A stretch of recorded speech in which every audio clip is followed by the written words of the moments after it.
अरे अरे लक्ष्मण भैया विपतिया के नायक, विपतिया के नायक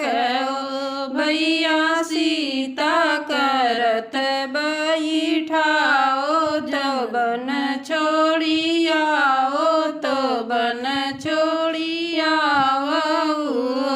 भैया सीता करत बैठाओ तो बन छोड़ी आओ तो बन छोड़ी आओ। इतना वचन सुने लक्ष्मण तो रामा से अरज करे, रामा से अरज करे हो रामा कवन बेजा भाभी करली तो बन छोड़ी आई तो बन छोड़ी आई हो रामा कवन बेजा भाभी करली तो बन छोड़ी आई तो बन छोड़ी आई हो। सीता का हर ले रावणवा तब सीता ज्ञानी, तब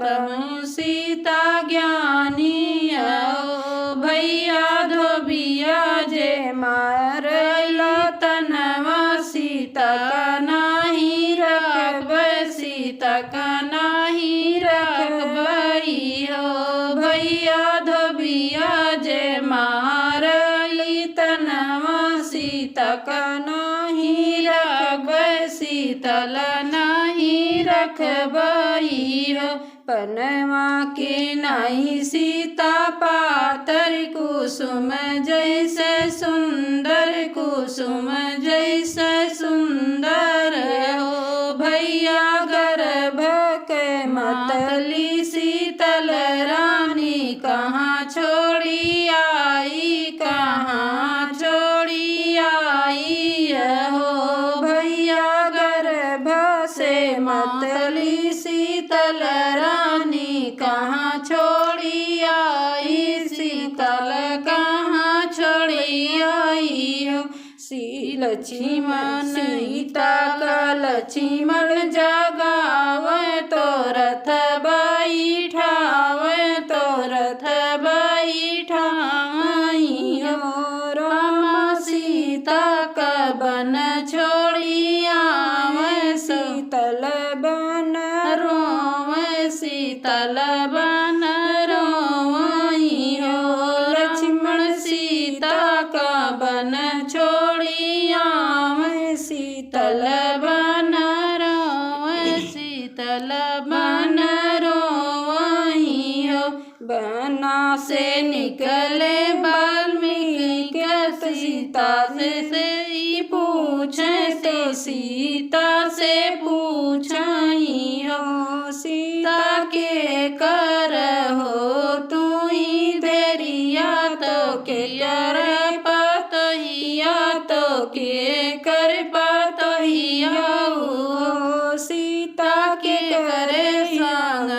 बहल बाटू तो बन बन भटको तो बन बन भटको हो सीता के करे के संग बहल बाटू तो बन बन भटको तो बन बन भटको हो।